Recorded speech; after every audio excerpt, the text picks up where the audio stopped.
upaya preventif dari rumah atau lingkungan sekitar itu juga perlu dilakukan ya Pak Betul, Imran ya? betul. Oke, baik. Betul. Saya bergeser ke Dr. Yosefin.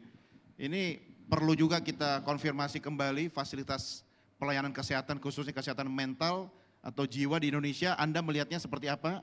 Syaratnya harus jujur Dok, silakan. Sudah bisa? Oh, teman-teman boleh bantu mikrofonnya Dr. Yosefin. Terima kasih Dr. Imran. Ya. Baik, saya salam kenal dulu karena spesialisasi saya itu jarang didengar. Nah, saya baru mau tanya. Saya takut salah baca nih Dok. Ya, jadi mungkin teman-teman sejawat yang di sini juga belum kenal ya, SPOK, bukan spesialis orang kaya. Tapi spesialis okupasi atau spesialis kedokteran okupasi, occupational medicine. Nah memang ini kami berteman lama dengan Dr. Imran Budi, terima kasih sama ini dipercaya. Karena kami beririsan juga dengan teman-teman dari psikiatri, di mana kami melakukan screening untuk para karyawan. Jadi fokus kami di okupasi atau di orang yang bekerja. Dan orang bekerja ini ternyata data menunjukkan itu tinggi sekali angka status mental yang kurang baiknya. Stresnya nih maksudnya nih? Ya kita belum bilang stres saja, jadi mungkin boleh ya izin ya silakan, ini. Silakan, Dok. Jadi kalau kita bekerja itu Bapak Ibu teman-teman sekalian, paling sedikit kita bisa kena 5 pajanan atau 5 paparan gitu ya. Bisa faktor kimia, fisik, ya biologi. Kita ingat banget waktu zaman COVID, mohon maaf ya, orang bisa mati bukan karena COVID-nya, tetapi karena ketakutan misalnya kayak gitu ya, yang berlebihan sampai jadi depresi. Dan kemudian juga ergonomi, kita udah lebih dari 2 jam duduk di sini ya, terus kita tidak melakukan sesuatu aktivitas, apalagi kalau teman-teman yang kerja di depan laptop terus menerus. Dan ini setiap hari bertahun-tahun dilakukan sehingga memungkinkan dia menjadi jatuh dalam kondisi yang kurang sehat. Itu faktor ergonomi. Ergonomi. Ditambah satu lagi psikososial. Sebentar, faktor yang tadi itu saya rasakan sekarang. Kursi ini sepertinya kurang lebar buat saya. Berbahaya ya Dok ya, kalau kelamaan di sini. Ya tapi baru berapa menit ya. Kalau 2 jam baru. Biarlah saya dong Dok.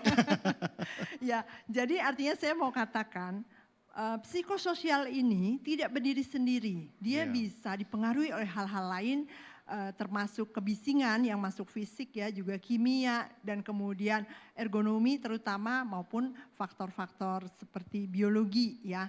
Dan boleh next, ini menjadi stresor buat seseorang yang bekerja dan ini menjadi masalah ketika dia tidak di maintenance dengan baik. Tadi dibicarakan soal preventif, promotif.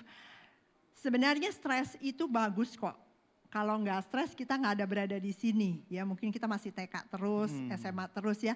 Stres itu bagus sampai level tertentu. Jadi kalau levelnya sampai di yang kuning itu bagus. Tapi setelah lewat kuning hati-hati itu yang bisa menjadi menurun. Nah nanti harus konsultasi ke Dr. Nova. Kalau udah mulai dari kalau udah mulai dari kuning ke merah itu harus rujuk ke Dr. Nova. Nah tugas kami itu lebih banyak ke deteksi dini dan screening di hijau dan kuning ini. Khususnya pada karyawan, apalagi kalau karyawan yang sudah di atas 50 tahun. Ya, dan juga sekarang makin banyak nih Dok yang Gen Z juga. Jadi masalahnya juga psikososial tapi mungkin yang berbeda ya. Salah satu masalahnya adalah kesepian. Ya, itu juga jadi masalah. Dia mohon maaf bukan soal uang banyak. Mungkin gajinya gede, tetapi ternyata dia mengalami kesepian, misalnya seperti itu. Nah inilah yang kira-kira gambarannya sekarang harus kita cek juga, termasuk seharusnya deteksi dini di program pemerintah itu. Yang merah juga ada Gen Z? Banyak. Banyak ya? Banyak. Nah, mohon maaf, beberapa kasus yang kita temukan itu seperti fenomena gunung es.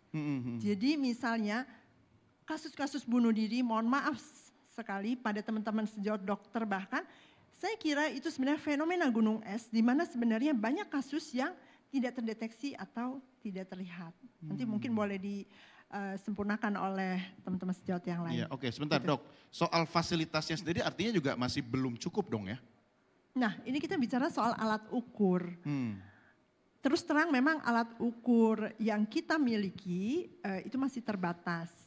Memang betul ada banyak sekali kuesioner yang dipakai, tetapi orang di zaman digital sekarang ini memang ingin bukti yang lebih bisa ya eye catching, bisa dilihat apa sih, apa tandanya saya stres gitu. Padahal kita sudah punya tuh ya, misalnya di kuesioner ya, atau apa tandanya saya depresi seperti itu.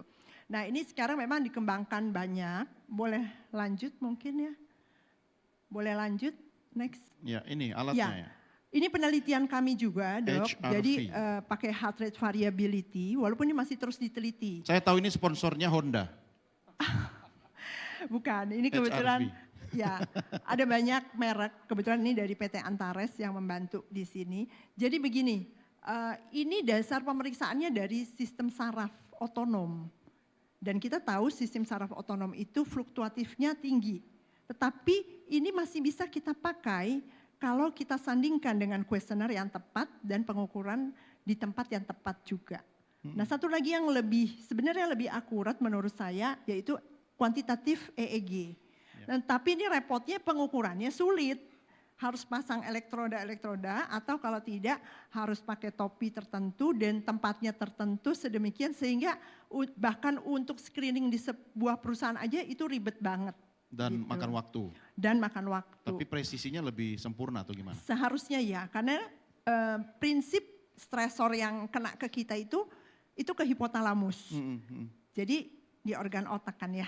Nah jadi kita menangkapnya memang sinyal atau frekuensi apakah ada beta atau gamma ya yang tinggi sehingga harus diwaspadai. Seperti itu. Okay. Nah ini untuk membantu supaya ketika ada terutama di perusahaan ya, karena itu tiap tahun dilakukan medical check up sehingga orang sudah kopas-kopas dengan kuesioner. Oke. Ya, jadi akhirnya kita harus mengadakan pembanding sedemikian sehingga orang bisa, oh saya nggak stres kok, oh saya nggak masalah. Loh, kok ini tinggi-tinggi semua ya. gitu. Karena orang stres tidak akan bisa mengukur dirinya stres apa enggak begitu ya. Betul. Oke, menarik. Saya ke Dr. Nova lagi. Saya boleh pinjam slide-nya Dr. Yosefin nggak tadi yang satu halaman mundur boleh? Ada grafik tadi level stres. Nah ini Dr. Nova ini tadi kan kalau yang masih di kuning itu kan masih aman lah. Saya mau tahu kalau di era kekinian ini Gen Z, anak-anak muda kita yang merah kemudian yang burn out. Karena kan mereka suka bercanda ya, gue burn out gitu. Itu kondisinya based on your experience itu seperti apa yang